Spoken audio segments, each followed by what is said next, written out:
Hi, this is Alex from phpacademy.org with another video for the new Boston. In this tutorial we're going to be looking at jQuery AJAX requests, but we're also then going to look at how to handle different status codes. For example, a 404 page not found error. So just to start with, we have a simple button in our page with the ID of button, and we have a div area with the ID of content. So on our page it looks like this. This load button is then going to load a page onto our into our div, and that is page.html, and there's just some content written in here. AJAX.js is going to handle this request for us. I've already set up a selector for the button and an on-click event or a click event, and that will handle the clicking of the button. We'll now go ahead and create the AJAX request, but then just put the status code in there as well. So it's $.ajax, and then in brackets we create our curly brackets. In rounded parentheses we create curly brackets. Now I'm going to specify a URL, and this is going to be page.html,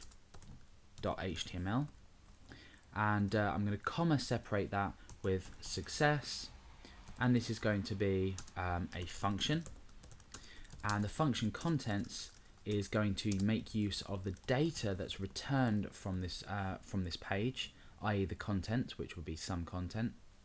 And then what we're going to do is we're going to apply this to the div just here, so the content ID div. So I'm going to select that div, which is called content, and then I'm going to apply the HTML code to there, or in this case it's just plain text. Okay, so let's go ahead and run this and see what result we get. We are taking the data from page.html and applying it to the content div. So everything should work. Okay, so you can see some content. Okay, so now what happens if we were to change this so it didn't exist? So page1.html. Let's refresh, click load, you'll see that nothing happens.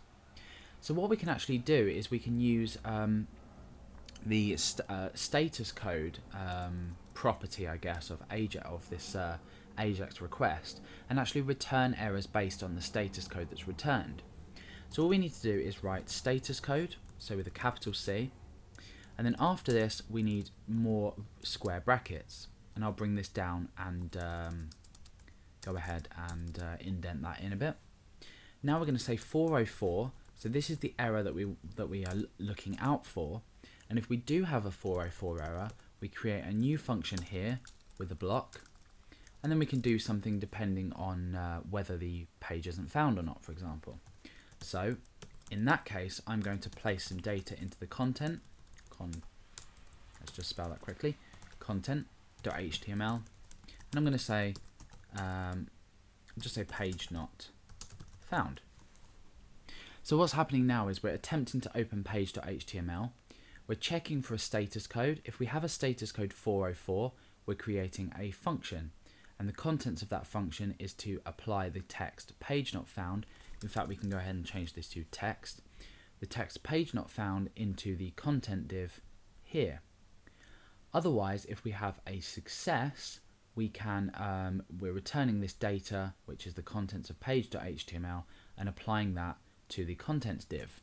So let's go ahead and save that out. We've automatically now got page.html back. I've removed the one, so that successfully loads, or it should successfully load our page. Let's go ahead and refresh this page. Okay, so for some reason it doesn't seem to be loading it in. Okay, so yeah, if we just place a comma after this to comma separate that from the success, then that should now work. So a slight error there on my part. So I've clicked load and some content is loaded. Now we can go ahead and change page to page 1. Now this page is not going to be found, so we're going to return a 404 status code error, and then therefore we're going to place some text page not found inside of our content div. So let's go ahead and refresh and try that. So click load, page not found. So you can add more status codes down here if you'd like. So what you can do is go ahead and comma separate these as well. So any other status code that you'd like to display, for example, I'll just put 000 to demonstrate it. You then go ahead and create a new function and then you would use exactly the same code that we've just used there. So you can handle different status codes in different ways. So this is extremely useful if you want to relay back to your user that a particular page that is trying to be accessed can't be found, as well as other error codes that might relate to more server related errors.